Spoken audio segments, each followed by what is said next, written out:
Hello friends, welcome back to my channel. तो आज हम पढ़ रहे हैं मैथमेटिक्स की वर्कशीट नंबर 23 और ये 11 अक्टूबर 2021 के ये क्लास 7 के बच्चों की है। यहाँ पे आपको अपना नाम लिखना है, यहाँ पे क्लास टीचर का। Let's start. तो मैं आपको बता दूँ, अगर आपको इंग्लिश बिना हेजिटेशन बिना हर चीज़ के समझ नहीं आए, और जैसे कि ये सब इंग्लिश में लिखा है, अगर आपको अगर इसे नहीं समझ पा रहे हो तो ये कैसे समझे। अगर आपको इंग्लिश आ गई तो आपको इंग्लिश टू हिंदी कन्वर्ट करना और हिंदी टू इंग्लिश कन्वर्ट करना बहुत आसानी से आ जाएगा। तो मैंने एक चैनल बनाया है, इंग्लिश कनेक्शन विद ईशा। अगर आप उस पर जाओगे तो सब्सक्राइब कर देना। मैं फिर उस पर आपको सिर्फ इंग्लिश बोलना सिखाऊंगी। तो लेट्स स्टार्ट। तो आज का हमारा टॉपिक है कलेक्शन ऑफ डाटा। ये मैथ का चैप्टर 3 है। अगर आप जाओगे तो देखोगे अपनी बुक में मैथ का chapter 3 collection of data.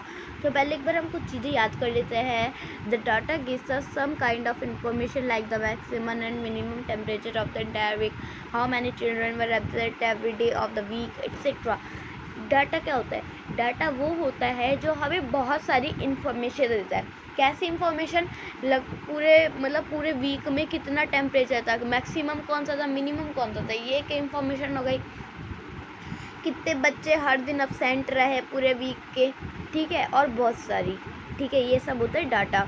Now if you want to know the interest of our friend, their marks in a subject, their favorite dress, favorite game, in which month their birthday falls, we collect data for special information as per our requirement।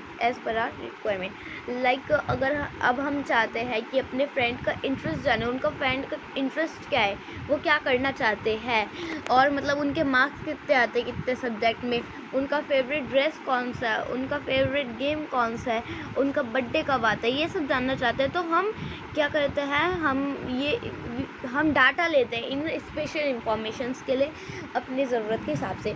Let's collect the data. अब हम कुछ data collect कर रहे हैं, informations, ठीक है।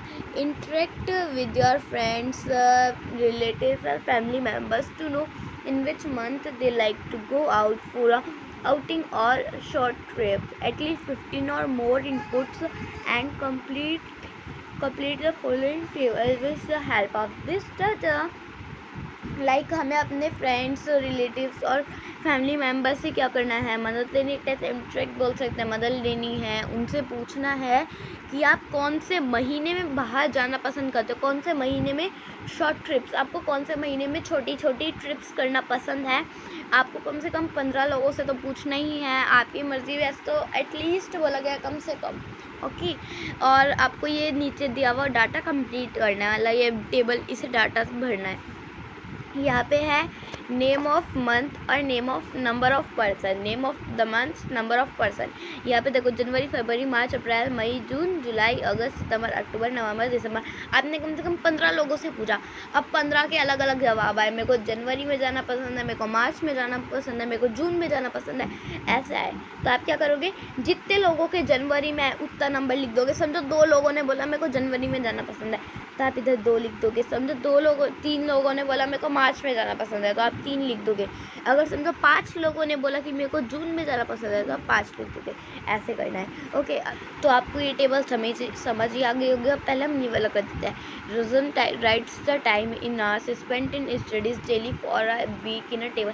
मतलब रजन ने एक वीक के लिए बहुत सारी पढ़ाई करी है और उसने स्टडी कितने करी है, और रजन ने अपना टाइम लिखा है कि मैंने मंडे को इतनी स्टडी करी, इतने घंटों में लिखा हुआ, इतने घंटे स्टडी करी, ट्यूसडे को 6 घंटे, वेडनेसडे को 7 घंटे। और आप ईमानदारी से मेरे को कमेंट बॉक्स में बताएं आप कितने दिन, मतलब आप कितने घंटे पढ़ते हो पूरे दिन में, ठीक है। तो इधर दे रखा है day, Monday, Tuesday, Wednesday, Thursday, Friday, Saturday, Sunday. और इधर दे रखा है इसने कितने दिन, मतलब कितने घंटे पढ़े, ठीक है। और यहाँ पे देख ही सकते आपने कितने घंटे पढ़े। अब यहाँ पे हमें दिया गया क्वेश्चन आंसर। तो find out the average time in hours spent every day by Rajan in a week in his study. अब एवरेज निकालना है, ठीक है। यहाँ पे एवरेज का फार्मूला आप देख सकते हैं, ये रहता है, ठीक है, एवरेज निकालने का। तो हम इसे पहले कर देते हैं टोटल आवर्स। पहले टोटल करो आवर्स को, हम नॉर्मली यहाँ से कर देते हैं। 5 6 कितना होगा, 11 और 7 को प्लस करेंगे कितना होता है, 18 और 5 को करते हैं। एक तो आपकी ना पता है कैलकुलेशन बहुत ही फास्ट होनी चाहिए, मेरी बहुत फास्ट है, इसलिए आप देख सकते हो। 18 5 23 और 4 27 और 3 30 और 2 32। ओके, मैं आपको सच्ची में बता रही हूँ, कैलकुलेशन बहुत फास्ट होनी चाहिए, multiply, divide, plus and minus. Okay, यहाँ पे 32 आ गया। तो अब हो गया हमारा 32, हमने लिख दिया 32। अब इधर बोला है नंबर ऑफ डेज, डेज कितनी स्टडी करी है उसने, कितने डेज है यहाँ पे 1 2 3 4 5 6 7, कितने डेज है 7। तो हम क्या करेंगे 32/7। अब इसे काट दो। तो अब हमें इसे काटना तो है ही, तो हम इसे ऐसे क्या कर देंगे, डिवाइड में कर देंगे। I am so sorry friend. अब हम इसे डिवाइड में कर देते हैं 7 डिवाइड में 32। ओके, अब यहाँ पे हमारा क्या है 32 है। अब हमारा क्या हो जाएगा 32 तो आता नहीं है, 7 4 जा 28। ओके 28 यहाँ पे 4 आ जाएगा, माइनस करेंगे तो हम 4। अब यहाँ पे है पॉइंट लगा देंगे, 0.0 आ गया। 40 तो आता नहीं है, तो हम क्या कर देंगे 7 5 जा 35। अब इधर 5 आ गया नीचे। अब फिर हमारा पॉइंट तो लगा वही है, 0 आ जाएगा। अब हमारे पास जगह नहीं, एक बार मैं यहाँ से कर लेती हूँ 50। ओके तो 50 हो गया 4.55। अब 50 भी आता नहीं है तो हम 49 कर देंगे। कितने पे आते हैं 7 पे, कितना हो गया 49। ओके अब हमारा ये माइनस कर हम नीचे आ जाएगा, हमारा यहाँ पे आ जाएगा 1। फिर हम लगाएंगे 0, फिर हम कर देंगे जैसे कि 1 पे कर देंगे तो 7 हो जाएगा। मतलब कटने नहीं वाला है, ये याद रखना। मतलब हमारा टोटल नंबर आया 4.571। I am so sorry. तो ये आ गया हमारा 4.571। अब आप इसे कैसे सॉल्व करने वाले हो, मतलब अब हमारा ठीक है ये आ गया। एक बार हम इसे आंसर मान सकते हैं, बट हमारा ना पीछे हमेशा 2 संख्या दे रखे होते हैं। अब यहाँ पे 1 है तो हम इधर 7 ही रहने देंगे। अगर 5 से ज़्यादा होती है ना थर्ड नंबर पॉइंट में, तो हम इधर कर देते 8। ओके बट इधर 1 ही है तो हम कर देंगे 4.57। हमारे ये आंसर आ गया। ओके तो इधर आप लिख दोगे 4.57। तो अब हमारा ये सेकंड है, find out how many days Rajan has study below the average. मतलब अब इसके मतलब इधर इतना एवरेज आया है, अब इसने कौन से दिन इस एवरेज से कम स्टडी करी है, तो कितना आ गया 4.57।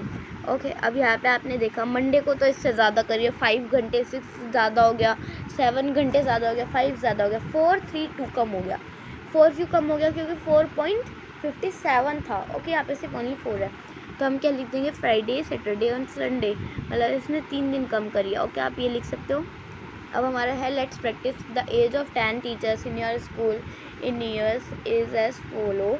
मतलब यहाँ पे आपके टीचर्स ने इतने साल पढ़ाई करी है, मतलब पढ़ाया है आपके स्कूल में। ओके यहाँ पे दे भी रखा है what is the age of the oldest teacher, मतलब एज बता रखी है इनकी। तो मतलब सबसे ओल्डेस्ट टीचर की एज क्या है, ओल्डेस्ट आपको मतलब सबसे बड़ी टीचर कौन सी दिख रही है, आपको दिख ही रही होगी 58 सबसे बड़ी है, तो हम क्या लिख देंगे 58। अब यहाँ पे बोला यंगेस्ट, मतलब अभी सबसे जवान सी है, तो जवान आपको कौन सी दिख रही है 24 वाली, तो हम क्या लिख देंगे 24। बताओ कितना डिफरेंस है 58 24। अब ये बोले रेंज, रेंज का फॉर्मूला क्या होता है, रेंज निकालना है हमें टीचर्स का। रेंज का फॉर्मूला होता है सबसे जवान और मतलब सबसे बुढ़ी और सबसे यंगेस्ट को माइनस कर दो, मतलब सबसे बड़ी हो गई 58 और सबसे छोटी हो गई 24, तब हमें इसे माइनस कर देना, नॉर्मल सी बात है। अब इधर हो गया 4 और इधर हो गया 3, मतलब क्या हो गया इसका आंसर 34। यहाँ पे हो गया 24, यहाँ पे हो गया 58। आपको पूरा समझ आ गया होगा। अब यही थी आज की हमारी वर्कशीट। अब यह है कोविड अप्रोप्रिएट बिहेवियर से भी मैसेज, ये भी तरफ से कोविड से बचने का मैसेज आया है ताकि हम कोविड से बच सके। To stay safe in the fight against कोविड-19। हमें कोविड-19 के अगेंस्ट फाइट करते समय मतलब बचकर रहना है और एक मास्क पहनना है, हम बच सकते हैं ताकि कोरोना भी नहीं आएगा और ना ही जम्स आएंगे। ओके हमें फ़ाइट तो करनी है मिलकर। और मैं आपको बता दूँ मेरे बैकग्राउंड में थोड़ा बहुत शोर आता है क्योंकि मैं घर में अकेली तो हूँ नहीं, बट जो भी है मेरे को माफ़ करना। And thanks for watching.